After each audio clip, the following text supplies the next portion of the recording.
So I talked about this before. A lot of people, again, I don't remember, I should actually do this, is look at the actual original instructions from the original pneumatic sets about how they use these, but I'll show you how I use these.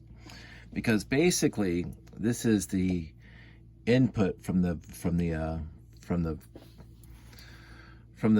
piston. The issue is, of course, that the piston, the pump, shall we say, the pump only has one thing at the bottom, just like the other pumps. But these pumps,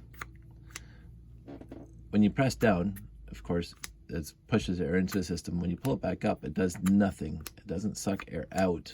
It's like a bike pump. It's one way, so the air gets forced down and out to the pipe. When you go back up, there's a valve that closes this, and then the air comes in from the top to fill up the cylinder. So you can only go out. This pump here that came in the original sets, when you pull the piston up, it sucks air in through the pipe, through the hose. And so when you go down, it pushes air out, and when you go up, it sucks the air back into the piston.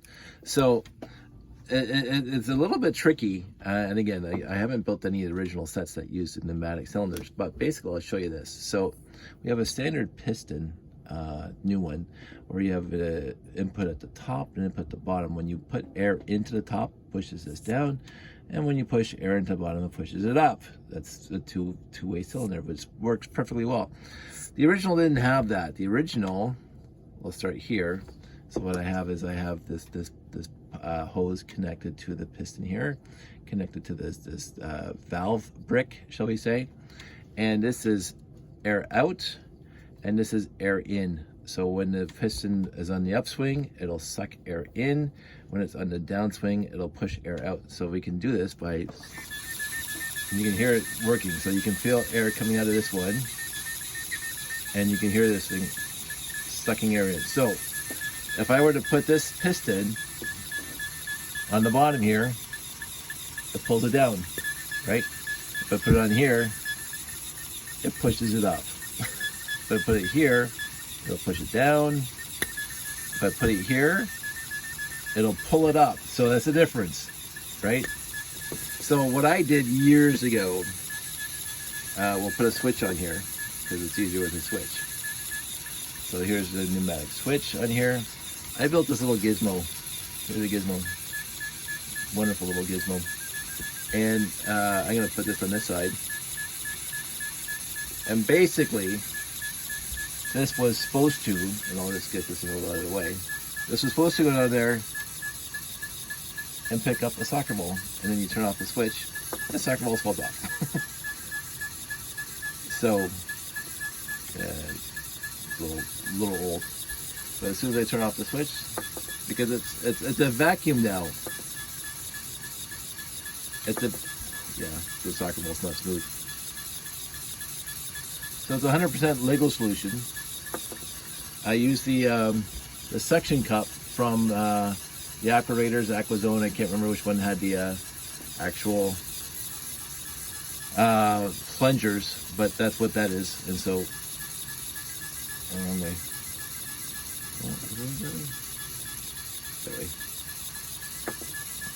so it does make a bit of a vacuum, which is kind of cool. I was going to make a GBC module that used this, but I never got to run to finishing it. I'm just going to turn this off now, and that should fall off now.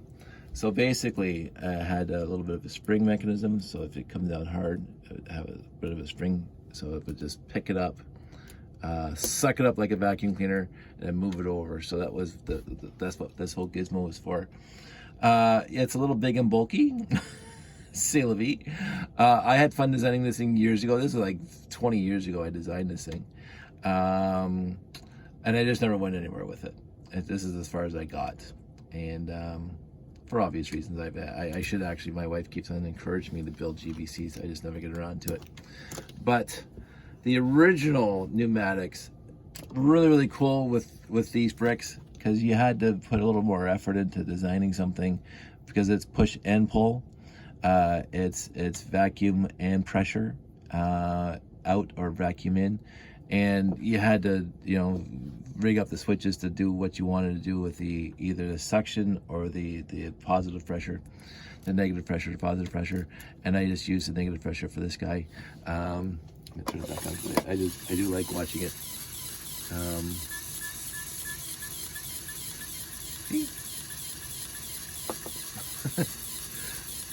Now, I think other people have done this. Now, I don't know how does it work on flat surfaces. I think I have to get what do I got here?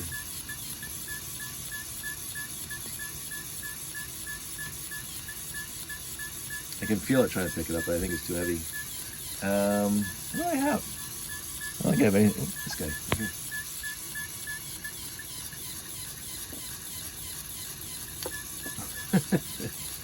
So that's kind of cool.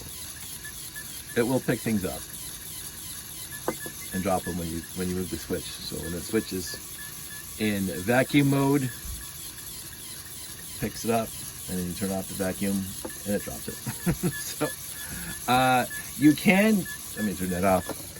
You can do that with new pneumatics. The issue is you actually have to do it on a piston and not the pump, because the pump won't do anything when you cover the hole, so it will not create a vacuum. The pump, on the other hand, will create it. Like if you put your finger on here and you pull that up, it'll suck air in. So you can do this whole rig with this guy, but you still need one of these bricks. You need one of these bricks in order to get the suction to be the way you want it. So the vacuum the way you want it, and even you can even put a blue air tank in there to have a vacuum in it, which makes your life a little easier.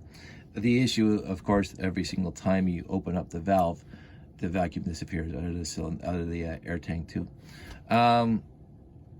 It's a fun experiment. It's fun to think about using vacuums instead of positive pressure and pneumatics. And I should actually go read up on some of the original sets to see if I can figure out how they ran the original switches to do both vacuum and positive pressure. But there you go. That's my new video for today. Talking about pneumatics, which was always fun for me. I always enjoyed it because it was a unique thing that the Lego company came up with, and they've been running with it. And honestly, with all seriousness, I mean, they're still releasing pneumatic sets. And I've even told now that the parts, like the switches, have changed again. So this was the iteration 2 with the pin holders on the bottom instead of the actual studs and inverted studs in the bottom for the original switches. So I heard they're coming out with new switches now. The only issue that I have with the switches, it's very hard to make something automated with the switches without having a lot of torque, because they are hard to move back and forth. They should have made them a little easier to move back and forth. That is, I think, a bit of a deficiency on their part, but I'm not going to complain about too much because it's still a fun part of this hobby. So there you go. That's it. That's all I wanted to show you tonight. So I really do hope everybody's doing well out there. I know 2023 is we're already well past a month into it, and it's been interesting to say the least. But in the end, what I'm finding is I like to think anyway, I'm more zen than I normally am, because whatever happens is going to happen. The only thing we can do is do what's best for each one of us and each other. So that's all I'm working on right now. I'm not going to stress over the stuff I can't take care of. There's that old serendipity, serenity prayer. You know, don't worry about the stuff you can't take care of and all that stuff.